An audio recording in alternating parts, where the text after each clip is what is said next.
Alors, il est évident que nous cherchons tous à tirer le meilleur parti de notre vie. Nous voulons avoir une bonne santé, vivre confortablement, raisonnablement, tout ce qui peut, bien sûr, améliorer notre vie. Alors, à qui nous confier? Il y a de nombreux conseils qui sont donnés de toutes parts, dans les magazines.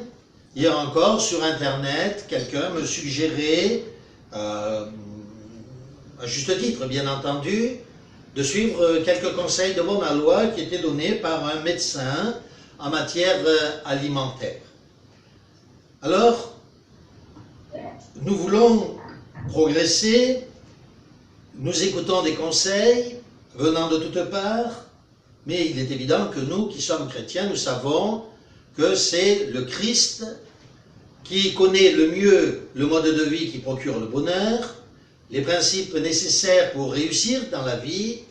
Il sait ce dont nous avons besoin, ce que nous réserve aussi l'avenir, ce que nous ignorons bien entendu, et tout cela, pour notre bonheur, il a fait consigner dans l'Écriture sainte. C'est donc en suivant les conseils donnés dans l'Écriture sainte que nous allons pouvoir améliorer notre vie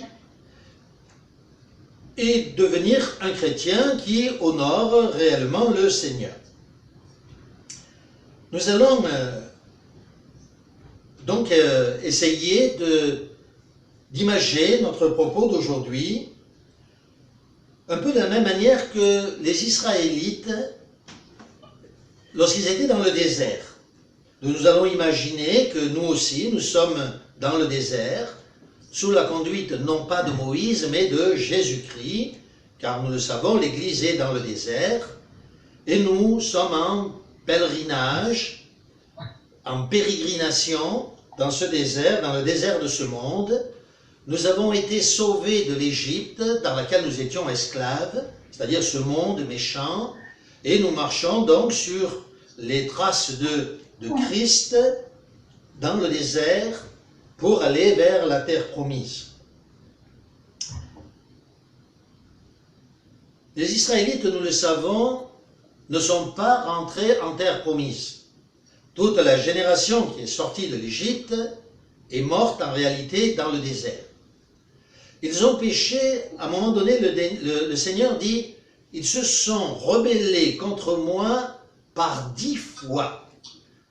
Ne nous trompons pas, ce n'était pas de petites rébellions que faisaient les Israélites, non, de grandes rébellions, jusqu'à vouloir à plusieurs reprises lapider Moïse, Aaron, Josué, Caleb, vouloir retourner en Égypte, ayant oublié à quel point ils étaient esclaves de l'Égypte. Donc de très nombreuses rébellions, le Seigneur dit 10 fois, et quelques lignes plus tard, on voit qu'à nouveau les Israélites se rebellent contre le Seigneur. Et donc ces Israélites ne purent pas entrer dans la terre promise. Pourquoi avons-nous pris cet exemple? Eh bien pour rappeler que les chrétiens d'aujourd'hui font exactement la même chose. Chez les chrétiens d'aujourd'hui, il n'y a que division, rébellion, animosité. Alors certains pourraient être offensés par mes propos et dire « Comment peut-il dire une telle chose ?» Eh bien voyons ce que disent les autres en dehors de moi-même. Le pape ayant été en Amérique a traité l'Amérique, qui se dit chrétienne, de nation de pornographes. Si nous examinons la lignée des papes catholiques, nous sommes obligés de nous dire que c'est pas très brillant, n'est-ce pas? Pour n'en citer qu'un ou deux, Borgia et sa famille, ses maîtresses, et tout ce qui s'est passé. Si nous voyons les chrétiens, catholiques ou protestants, nous sommes obligés de dire que leurs mains sont souillées d'un sang innocent. Le sang de certains qui n'avaient pas le même point de vue qu'eux, j'entends de leurs propres frères chrétiens, mais aussi le sang de tant d'hommes sur la terre. Si l'on regarde le monde protestant, on est obligé de parler de division. En effet, c'est un monde extrêmement divisé que le monde protestant. Mais le monde catholique n'est pas mieux, car tous les grands schismes sont sortis de l'Église catholique elle-même. Ainsi, le monde chrétien, et il n'y a qu'à le regarder aujourd'hui, n'est que confusion. On y voit divorce, vol, mensonge, violence, guerre, croisade, inquisition, massacre des Indiens, massacre des bisons, esclavage et tant d'autres choses encore. Oui, le Seigneur est absolument courroucé contre le monde chrétien. Seul un reste connaîtra le salut. Tout comme à l'époque d'Israël, seul un reste entrera réellement en terre promise. Ce sont les nouveau-nés. L'ancienne génération mourra, ceux qui sont nouveau-nés, nés dans le Seigneur, nés de nouveau, ceux aussi qui sont comme les deux témoins, Josué et Caleb, ceux qui annoncent la vérité contre tous les autres, qui annoncent un autre évangile, ceux-là entreront aussi en terre promise. Voyez, le Seigneur nous conduit vers la terre promise, à nous de marcher sur ses traces avec vérité. Or, il est vrai que le péché entrave notre marche, même à nous qui voulons servir le Seigneur avec fidélité. D'ailleurs, pour certains, même chrétiens, certains disent que les péchés sont pour eux comme monter sur un cheval sauvage. La question n'est pas de savoir s'ils vont tomber, la question est de savoir quand ils vont tomber. Alors, je vous propose donc immédiatement un premier texte, celui de Romains. Donc je vous propose de prendre l'évangile, la lettre de Paul aux Romains, au chapitre 7, et nous lirons quelques versets. Donc Romains, chapitre 7, et nous lirons à partir du verset 14. J'en fais la lecture. C'est Saint Paul qui parle. En effet, nous savons que la loi est spirituelle, mais moi je suis un être de chair, vendu au pouvoir du péché. Vraiment, ce que je fais, je ne le comprends pas, car je ne fais pas ce que je veux, mais je fais ce que je hais. Or, si je fais ce que je ne veux pas, je reconnais, d'accord avec la loi, qu'elle est bonne. En réalité, ce n'est plus moi qui accomplis l'action, mais le péché qui habite en moi. Car je sais que nul bien n'habite en moi. Je veux dire dans ma chair. En effet, vouloir le bien est à ma portée, mais non pas de l'accomplir. Puisque je ne fais pas le bien que je veux et commets le mal que je ne veux pas.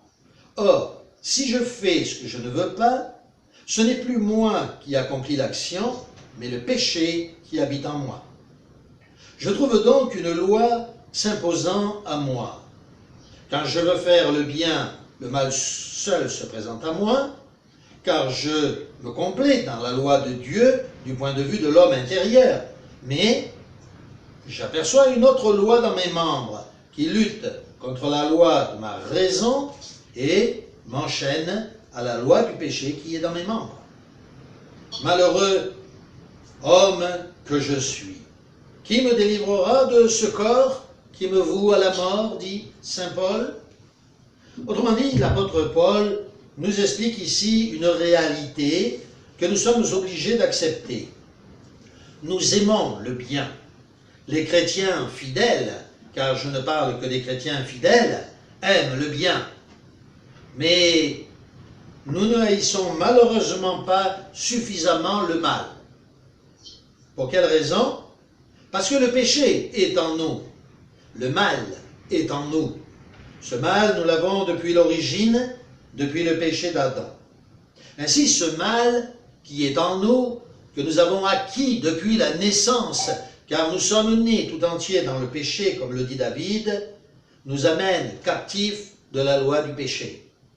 Ainsi, oui, nous aimons le bien, nous voulons faire le bien, mais cette loi du péché qui se trouve dans nos membres, jusqu'à ce que le Seigneur l'ait ôtée par sa bénédiction, lorsque le temps sera venu, combat contre nous. Et c'est pourquoi nous disons, oui, je suis pécheur. Oui, je suis pécheur. Mais ce n'est pas moi qui suis pécheur. C'est le mal qui habite en moi.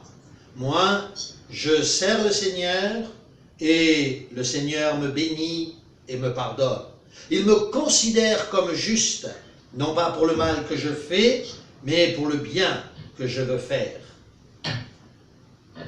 Donc, la première qualité que nous devons manifester, car je rappelle le titre de notre exposé, des qualités chrétiennes qui honorent Dieu, la première des qualités que nous devons donc manifester, c'est la lutte contre le péché. Je vous cite d'ailleurs un texte, toujours de l'apôtre Paul, lorsqu'il écrivit à Timothée, il lui dit ceci. Il lui dit, « Je te recommande, devant Dieu, qui donne la vie à toutes choses, et devant Jésus-Christ, qui fait une belle confession devant Ponce Pilate, de garder le commandement. De garder le commandement. » Et il continue. Et de vivre sans tâche. Et de vivre sans tâche. Sans reproche. Sans reproche. Jusqu'à l'apparition de notre Seigneur Jésus-Christ. Voilà donc une immense qualité que nous qui voulons servir le Seigneur, nous devons déployer. C'est-à-dire vivre sans tâche, sans reproche, observer le commandement. Il est malheureux de dire que certains d'entre nous, quand je dis certains d'entre nous, je parle de ceux qui veulent réellement, encore une fois, servir le Seigneur avec fidélité. Certains d'entre nous sont toujours menteurs. Nous avons quitté l'esclavage d'Égypte où nous étions menteurs et nous continuons à mentir. Comment pouvons-nous imaginer que dans le royaume de Dieu, il y aura des menteurs? Combien de fois nous avons répété ce fait? Il ne peut pas y avoir de petits menteurs ou de mensonges pieux dans le royaume de Dieu. Cela est absolument impossible. Nous rappelons que le mensonge le plus petit a pour père le diable. Si donc nous mentons, s'il nous arrive encore de mentir, alors que nous avons voué notre vie au Seigneur, alors c'est que nous sommes encore soufflés par notre père le diable. Car lui, dès le commencement, ne disait pas la vérité. Et c'est pourquoi Jésus dit aux pharisiens qu'ils étaient menteurs, eux aussi, et que le diable était leur père. Ne nous trompons pas. Si nous mentons encore aujourd'hui, alors que nous avons été baptisés, nous ne pouvons en aucun cas nous prétendre chrétiens. Et particulièrement si nous mentons à nos frères dans la foi. S'il nous est arrivé un jour de mentir à un de nos frères dans la foi, particulièrement à quelqu'un qui est en charge de l'Église, alors nous devons implorer le Seigneur pour qu'il nous pardonne cette faute. Nous devons avoir comme qualité de dire toujours la vérité aujourd'hui déjà, car aujourd'hui déjà, nous nous trouvons où nous voulons nous trouver dans le royaume de Dieu, dans son royaume spirituel. Apprenons, comme le dit l'apôtre Paul lui-même, à dire chacun la vérité à son compagnon. Galates, toujours de l'apôtre Paul, au chapitre 6, verset 7, nous dit, je vous en fais la lecture, « Ne vous égarez pas, on ne se moque pas de Dieu. Quoi que sème un homme, il le moissonnera. Car celui qui sème dans sa chair moissonnera de la chair la corruption, et celui qui sème dans l'esprit, alors moissonnera la vie éternelle. Cette qualité, c'est-à-dire de dire toujours la vérité à son prochain, quoi qu'il arrive, quelle qu'en soit la difficulté, est la qualité essentielle du chrétien qui se veut fidèle et qui veut pouvoir entrer en terre promise. Examinons quelques autres qualités rapidement en les mentionnant seulement. Et puis ensuite, nous analyserons quelques-unes par le détail. Alors, nous allons opposer les qualités aux défauts, comme le fait l'apôtre Paul. En effet, l'apôtre Paul, vous le savez, dans le livre des Galates, au chapitre 5, parle de qualité, des fruits de l'esprit, et puis il parle aussi en même temps des fruits de la chair. Alors, si nous développons certaines qualités, nous rejetterons les fruits de la chair qui en sont le revers. Je vais prendre un exemple. Si je vous donne comme qualité l'amour, vous me direz, comme défaut, les haines.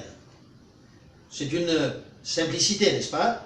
Si on a la haine, on n'a pas l'amour. Si on manifeste l'amour, on ne pourra pas être haineux. La joie. La joie est une qualité, ainsi que la foi, qui s'oppose à la jalousie. La paix, qui nous vient du Seigneur et qui est un fruit de l'Esprit, cette paix qui surpasse toute chose, nous empêchera d'être ou de développer le défaut de la fureur ou des querelles. De même, la patience, la longanimité, ou comme on le dit en anglais, le self-suffering, c'est-à-dire la lenteur à se mettre en colère lorsqu'on souffre, nous évitera aussi de rentrer dans les querelles et dans la fureur. Une autre qualité, la bonté ou la bienveillance qui est la bonté en action ou la serviabilité, eh bien la bonté, la bienveillance nous empêcheront de créer dans l'Église des dissensions ou des divisions. La douceur évitera aussi que l'on manifeste l'esprit de dispute. La fidélité et l'obéissance nous empêcheront de cultiver d'autres défauts tels que la fornication, l'impureté, la débauche, l'idolâtrie, la sorcellerie. Si nous sommes maîtres de nous-mêmes, nous ne pratiquerons pas les orgies, les ripailles, les envies et toutes choses semblables. Comme le dit l'apôtre Pierre, et bien entendu, c'est dans la prière que nous développerons ces qualités. Donc, voyez, nous avons le choix, en tant que chrétiens, ou bien de développer les qualités qui vont nous permettre de devenir réellement des chrétiens, ou bien au contraire de nous laisser aller et de développer les fruits de ce monde que nous avons cités et qui sont cités bien entendu par l'apôtre Paul. Je répète, les qualités que nous avons énumérées, l'amour, la joie, la paix, la patience, la bonté, la bienveillance, la douceur, la fidélité, la maîtrise de soi, tous ces fruits de l'esprit ne peuvent être acquis que par deux choses. La prière, j'insiste bien, la première des choses, c'est la prière qui va nous permettre de développer ces qualités, et la deuxième, c'est bien entendu la réception ou l'accusé de réception de nos prières, c'est-à-dire le Saint-Esprit. Nous ne pourrons jamais développer ces qualités si nous ne recevons pas le Saint-Esprit. Pour recevoir le Saint-Esprit, sur ces qualités, il nous faut d'abord donc être baptisés. Donc ces qualités que nous venons d'énumérer ne peuvent être obtenues que par le Saint-Esprit. Et nous ne pouvons obtenir le Saint-Esprit que dans la mesure où nous avons été baptisés. Car c'est par notre baptême que, sortis de l'eau, nous recevons l'imposition des mains des presbytres, et que le Saint-Esprit vient sur nous, nous inonder de sa présence et nous aider à développer notre vie. Ainsi,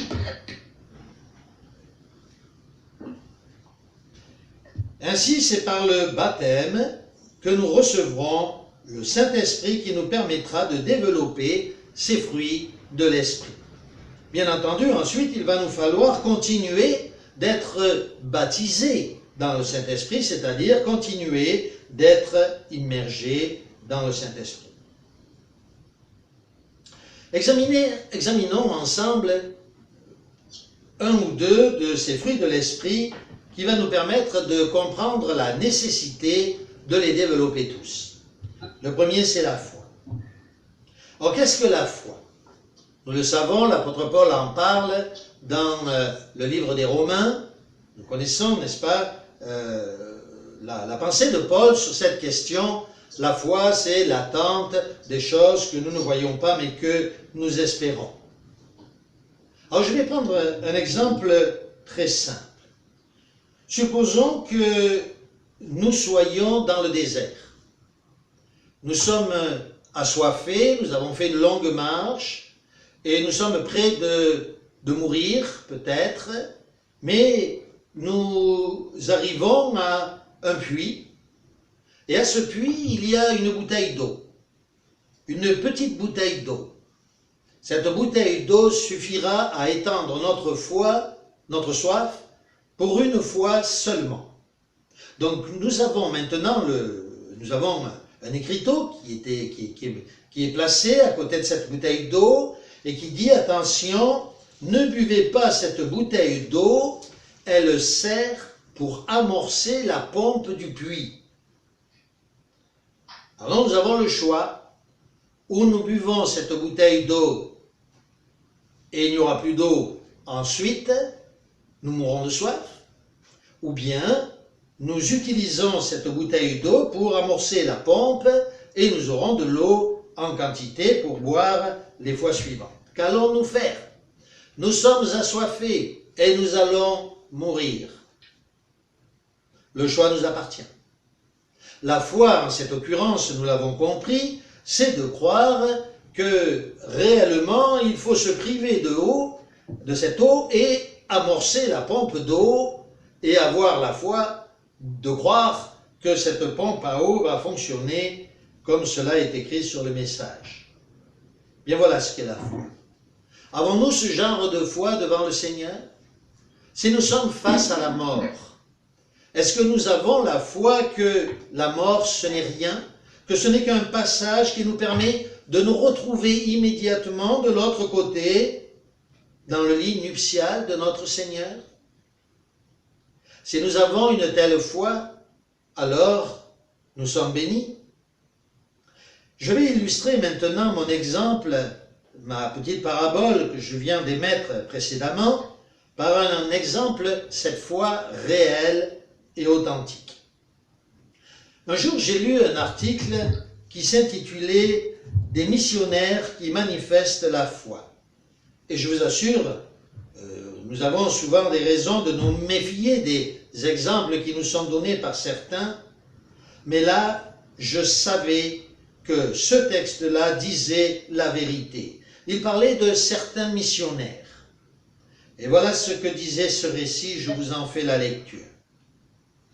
Ils acceptaient et étaient capables de travailler dur dans des conditions difficiles de 8 à 10 heures par jour. Ils ne recevaient aucune allocation. Ils vivaient uniquement du peu qu'ils percevaient. La générosité des gens. L'hiver, dans l'île du Sud, fut pour eux une épreuve d'endurance. Quand ils s'éveillaient le matin, la toile de la tente était ornée de glaçons formés par la condensation de leur respiration. Elle était gelée et dure comme du bois.